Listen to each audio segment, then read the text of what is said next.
What is up, survivors? Today we are going to be talking about taming the tech Stryders. We're actually over here whistling like a dummy. Stop going anywhere. You're making a fool out of me already.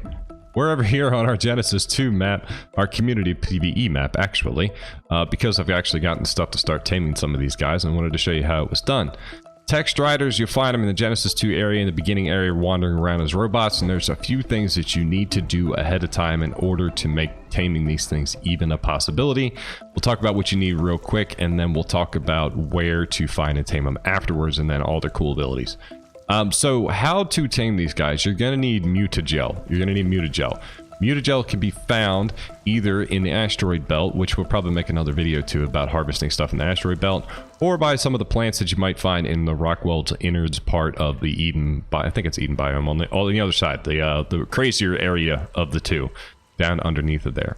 You're going to need mutagel. Mutagel is mandatory. You're going to need that. The other thing with these guys is you're actually going to have to you're going to have to complete Genesis 2 missions. Those missions are located on these pods over here. Much like this, you'll see this on all the different biomes. You'll walk up to them, you'll start missions, you'll finish the mission, it'll give you rewards, a cool buff benefit for a little while, and some hexagons. You need to be able to finish a certain amount of missions before you can tame Stryders. Now, the level of Stryder means that you might need to complete even more missions, which can be really frustrating at first, because I'll be honest, these missions are significantly harder than they used to be out of Genesis 1. You need to do at least 7 of these. At least 7 to tame like a really low level one. If you're trying to tame a max level one, you're looking at around completing 47 missions, which is insane. To be honest with you, I've been grinding these out for a while now, and I think I can tame level 100s. I think it's the highest I can do right now. You definitely need a tribe. I would say tribe mates to help you out with some of those missions, as well as some really good tames. These guys are more of a mid to late game, if not end game sort of creature tame, but they are pretty amazing. So the missions, you're going to have to get the missions done ahead of time. You're going to have to get the mutagel ahead of time. Both of those are incredibly difficult, but if you're brave enough to get that stuff done, we can talk about taming these guys. Alright, so once you've got the hard part together, the nice thing about this, the rest of it's fairly simple and easy to do, while it could be some time consuming, but it is simple. So if you've done the missions to tame the right level of Stryder that you're looking for, and if you have the mutagel rather, this is a pretty simple tame. So what we got down here is a level 50, and I think I can actually tame higher ones, but it's here and it looks kind of cool, so I'm going to try to grab it. It's a couple things you want to note. Make sure when you tame a Stryder, it's in an area where it's going to be able to really just wander around a lot in, and I'll explain why here in a second. And then also make sure nothing's going to attack it nearby, obviously. The only thing that's going to mess up its taming effectiveness, though, is you doing damage to this thing. And as you can see, I'm just standing on top of this thing and it's not even touching me. Once we're on top, we have the option to use mutagel. Now, as soon as I do this, the very first time, it's going to tell me to go to a certain region of the body and to hack it in gray. And you'll notice the blue sparks that are going to show up when that happens. So, start it up. Use mutagel. It's going to use 11, it looks like, on this guy. It's going to tell me, where's it go? Target forward, right foot? Right foot. Like a really weird game of Twister. Alright, so we're down here. Target it. Hit the hacking. What we want to do is click when the boxes hit the green line. As soon as the boxes all hit the green line, they'll all do it at the same time. Just left click as soon as that happens. Usually do this 3 times. Taming infinity gained. And then we just go right back up on top of this guy. Now, if we notice, there's already a blue spark and that's really where the next hack is going to take place. But if I land on this guy, in parentheses, it'll say wander a bit, and it's kind of hard to get it, but a wander a bit. Oh man, let's see if I can get it to stay up here. All right, so our target forward right shoulder. All right, forward right shoulder, I'm already right here. Do it again. But between you hacking, the creature does have to wander a certain amount of distance away from where it previously was. So if you have this guy in a tight little box somewhere, you're not going to be able to do the tame because it needs to be a distance. And there we go. We got it. So pretty quick and simple. It does get the saddle after you tame it, so that part is done. The little platform saddle. I'm going to tell this guy to chill out. And that's pretty much it. So the couple of things you want to take away from this, and I tried to show you the little wander distance between tames. When you're taming a higher level one, obviously it's going to take more time. But the problem is that if I was in a closed space or tried to pen this guy in to do this, it would not work, because when it wanders between hacks, it needs to wander a certain amount of distance. Now, I got lucky between the first and second hack because I had a pretty good straightaway and it just kind of walked that natural course. but it needs to wander in a place where it's not currently at. And what'll happen sometimes is that if you're in a tight corner, it will wander in a certain direction and then turn around and wander back. And that number that goes down will actually start to go right back up because it needs to wander outside of where it currently started, or where the last hack job was currently done at. Also, like I said, line it up ahead of time. Once you do the first hack, the lights will always show up where the next hack is going to be, even if it's not available yet. And then also remember that the only way you're really going to lose taming affinity is if you hit this guy. I've had animals hit this guy while I was taming it, nothing happened to it. But if you hit it, it will screw it up and bring it down to 0. However, that can actually be, hitting this thing can actually be used in a beneficial stance. Let's say you have a Stryder that you really want, that has the level, that has the stuff that you want, and it's stuck in a place that is a little bit claustrophobic for it, really. Hit this guy, you're not going to do barely any damage to it. Aggro it and pull it out into a place that is very wide open. As soon as you pull it out of aggro, fly up with your tech suit out of render area so that he can't see you anymore. Come back down and he'll probably be tamed. He'll probably be, well, not tamed, but passive anyway. They don't really hold aggro very long. Anywho, that's the easiest way to kind of just come out here. This creature in and of itself is not a hard thing to tame, but getting to the point where you're able to tame it is incredibly difficult. So let's get back to the base and I'll show you the couple that I have and the cool abilities that these guys do possess. Sweet home. All right, we're starting to get a little bit of a car dealership of tech Stryders going on around here. Anyway, so I wanted to talk about the abilities and all the cool little features that these guys have. So they all get a platform saddle after you tame them. This platform saddle is not big and you can't build a lot on it. So please don't think you're going to be making some giant mobile base out of this. Unless you're running some custom settings, then maybe it's possible. But as of right now with the stock settings, it's definitely not. This tech sleeping pod is available right here on top of the platform saddle. This does not give you all the cool stuff that the tech sleeping pod currently does. Like, it doesn't revive your vitals or give you the XP boost. It is literally just a bed. That's it. It's just a bed and a spawn point, which is kind of nice to have that built into the saddle, personally, I think. Also, you also have a Stryder transmitter, which is essentially a tech transmitter right here. So you can be able to, well, actually, let me pull this back. You can turn it on, and then I can access the inventory of it, and you can store items, the creatures, and transmit stuff back and forth. So it works like a tech transmitter, which is pretty cool. And you can just turn that on and off. And then up here is where you would drive this thing. So the inventory of this guy is a little bit different. So they don't necessarily have a saddle. When you tame them, they have two different things. You have this, which is the generator rig, which is basically your body equipment, and then you have your head equipment over here, which in this case is the radar rig.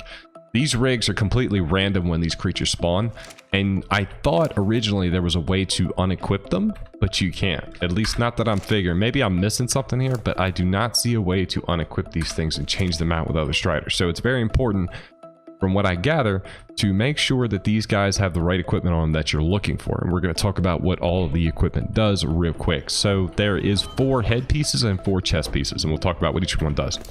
So let's start off with the headpiece. So the headpiece on this guy is the radar rig. The radar rig is actually used to detect creatures within a certain range of me, and that's all right click. It will scan the area, it will tell me what animals it found, it would also tell me where the distance is away from them, which is pretty cool.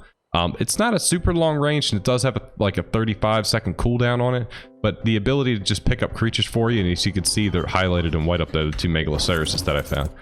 It gives you the ability to kind of scan things out, especially if you're looking for certain tames. I can see that being super useful.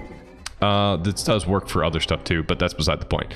As you can see, it's visibly different. Like, you got a little radar ears going on. Let's talk about antler guy over here. So antler ears, this is, I believe this is the silencer one. Yes, the silencer cannon. So the silencer cannon shoots out like a wave, like a little sonic wave like this, right? The whole point behind the silencer cannon is to keep things that can normally roar at you from being able to roar at you. I mean, like mammoths and Uties, if you use this on them, a little blue icon will show up above their head and they won't be able to use their roar bonus. This also works for things like parasaurs being unable to honk and all sorts of stuff. So super useful depending on where you're taking it. I would say this is more of a support combat role sort of idea, you know, being able to silence some of this big nasty stuff so that they don't get the cool buffs against you. Going over here, we have this guy that has the 2 lasers basically on either side of the head. This is exactly that. It's a laser mount. This laser mount fires really quickly. You can hold the button in, it does like a fully auto kind of basically, and it clearly fires very fast. The problem with this is that it just does a flat 7 damage. That's all it's going to do. It only does a flat 7 damage, and it's not, at least there's no way that I can see to be able to upgrade that damage, either with upgrading the stats on it or anything. It doesn't seem to be a way to upgrade it. I even thought maybe different tech Striders, higher level, lower levels, might have a different damage, and they don't. The head laser is always 7 damage, but it's fully automatic, which is kind of nice for a little suppression fire. The quick firing makes it easier to dispatch a lot of the really fast, smaller flyers, things like Dimorphodons that are angry at you, or bats, or things like that don't necessarily have a lot of health, but they're very maneuverable. Going over to the last one, which is probably one of the most common, going to be the most popular, is the harvesting head. So the harvesting head it's called the excavation rig, but it essentially harvests any resource that you could possibly think of. Just for looks like it's got like this little mohawk with a laser underneath the chin and then one up top. This is probably one of the craziest things for harvesting that you could ever have. This animal with this rig, or that animal, this robot with this rig will harvest everything. So what you do is when you walk out here, you'll activate it with right click, and it will just harvest everything for you. Anything that is harvestable. The only exception that I've seen thus far is the living plants that you would get, like black pearl and stuff like that, out of the Eden zone. But that is pretty much it. As you can see, this thing will harvest. It harvests metal, crystal, obsidian, oil. I've ran it through the water to collect pearls. The only thing it really doesn't do is harvest animals. So if you kill an animal with it, it's not really going to harvest the body. But making this an incredibly good harvesting creature. I would say it's probably one of the primary purposes of this tame. But anyhow, that's what it does. I'm gonna get my little S+ intake over here. I'm gonna transfer my items over here. All right, so now that we got the head straightened out, let's talk about the body section. So we have 4 bodies as well. You know, we can just start from you and work our way around. So this body rig is actually, they're called attractor rigs, but it's called an attractor rig, but really it's kind of like a saddlebag. You see how we have the saddlebags across each side of them? That's how we know it's that. Now what this does is lower the weight of just about anything by 65%. For instance, let's take, I don't know, let's take this element shard. So this element shard is 226. Over here it's 79. So it lowers the weight of just about everything. Like I had 10k stone on this guy, it weighed like 175 pounds. Pretty fun. So basically this in combination with the bags is what you want for an ultimate harvester. The guy to be able to pick everything up, and the bag to be able to make everything weigh less. Making you don't necessarily have to level so much in weight that way, but anyhow, that's the bag. Over here is the chest cannon. So the cannon is a little bit different. The cannon is a one-shot, and then it has to slowly recharge, but it does a solid 300 damage, and it has like a splash damage associated with it too. So if we come out here and hit our C key, it fires the cannon out and just blew that dire bear away, but you saw the 300 damage spot come right up. It is slow to recharge, and it's a flat 300, but it does have a splash damage associated with it. And it is a little slow to fire, to pay attention to that, but as you can see, I get that splash damage modifier out of that as well. Good for crowd control, low level crowd control. I mean, obviously the high level stuff between the charge range, because of the idea that this thing doesn't charge up very fast, that's really not going to help you too much. But I would say for crowd control with smaller creatures, it's probably pretty good. Plus it also destroys rocks and things like that too, making it pretty useful. Usually, at least I would think that you would want to try to find one that had the head laser and the shoulder cannon at the same time. Mainly because you could just be firing the head laser while the shoulder cannon's recharging a little bit. Might be a little bit more helpful. Coming over to this guy, this is the one that has like the spines across his back. It's a shield generator. And let's get back up. So what we do is we hit C, and this little bubble just pops right out. And it's not really that little as much as I'd like to think it is. It's like a shield generator. Which should reduce damage coming after you. From what I can see, it's reduced damage, but I don't think it keeps me from taking damage entirely, because I've seen creatures just walk inside of this thing and hit me. So I think the idea is to reduce damage incoming after you. But you can obviously notice the shield generator by the crazy spines that you get out of that. The last side mount, or the last chest mount, would be the one that has these fins on either side sticking up and down. And this is like a force field, but it's directional. So what we look at here is this, it's called the projector rig. But what it is it actually, it's just one shield, but you can actually move it around, which should be kind of cool. I mean, you can kind of set up like a little shield wall, I guess. And then you can double tap C for it to just go away entirely. And that is pretty much it. So that's 4 chest rigs. That's the 4 head rigs. I think probably the most popular ones are going to be Obviously, this setup, the saddlebags with the excavator, because it just makes you an ultimate resource harvesting crazy nut. And then maybe something like this guy, or where is he? The cannon with the head laser, so that way you have like ultimate firepower.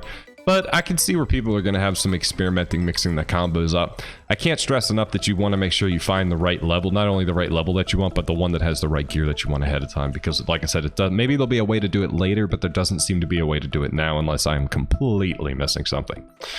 Some other cool abilities this guy has, obviously a stomp. Even if you don't have the harvesting rig, a stomp will harvest like a lot of the materials that you would currently harvest, like berries, stone, wood, thatch, flint, stuff like that. So you have a stomp attack, which does knock back to most creatures. If you walk up and hold in E, this guy actually can link up with dedicated storage, which is pretty interesting. But what you can also do is use this guy to charge batteries, so you can charge batteries on its inventory. And you can enable regrowing foliage while walking, which is pretty cool. So it'll basically turn that on, and it'll regrow, kind of like refertilizer for stuff that you've already harvested in the area. But it looks like there's a little bit of cooldown, so you can't just harvest bushes right here and then turn this guy and walk over it. It does take a little bit of time, sort of like the reharvesting stuff does. But anywho, oh, the dedicated storage thing, that is super cool. So what you can do is link this guy with a dedicated storage item transfer. So what you can do is pick one of your dedicated storages. So I have them all lined up over here, right? So essentially, you link one of these. You can only do one at a time. So let's say if I was going to harvest metal with this guy, I would link it up with this metal node up to this guy. Now you have to be close to do this sync part. You have to be fairly close to the dedicated storage to do the sync part, but the range is incredibly far. I've synced metal up with this guy, and then way out in those mountains, it harvested metal with this rig. And what it does is it instantly transport the resources right into the box. So I guess, you know, if you had dedicated storage and you were kind of smart about it, you might not need the saddlebags because you can kind of instantly set it back and forth. But this helps out with the resource harvesting even more, making this thing even better at it. The idea that it just exponentially goes back. Plus, you know, it's easier with the heavier stuff for sure. To top it off, I think this guy will actually, oh god, because this guy has the attractor. I think is it the attractor rig that does this, or it could just be any of them. Let me double check before I start lying to you guys. No, put a shoulder pad on inventory to charge. Yeah, okay, yeah, so it is only the one, it looks like, with the attractor rig on it. What you're actually able to do is enable resource collection from nearby mining drills. This means that if I have the mining laser out and I'm harvesting stuff that's nearby this guy, I can harvest stuff with the mining laser and it will beam into the inventory of this guy, making group harvesting super easy, right? You can take some of these and then have a couple of people with mining drills out harvesting stuff and harvest stuff even quicker. At the end of the day, it's definitely a resource harvesting sort of idea, I think, at least from what I'm gathering out of here. Anywho, that is about it. These guys obviously aren't breedable, but that's pretty much it. As far as getting the resources, man, getting the resources is definitely, and finishing the missions is probably the hardest part to this, hands down. That's like easily the hardest part to this. But that's pretty much it. Survivors, that is Taming the Tech Striders. Hope you guys liked the video. Hope you enjoyed it. If you did, hit that like button, hit that thumbs up button, and I will see you all on the next one.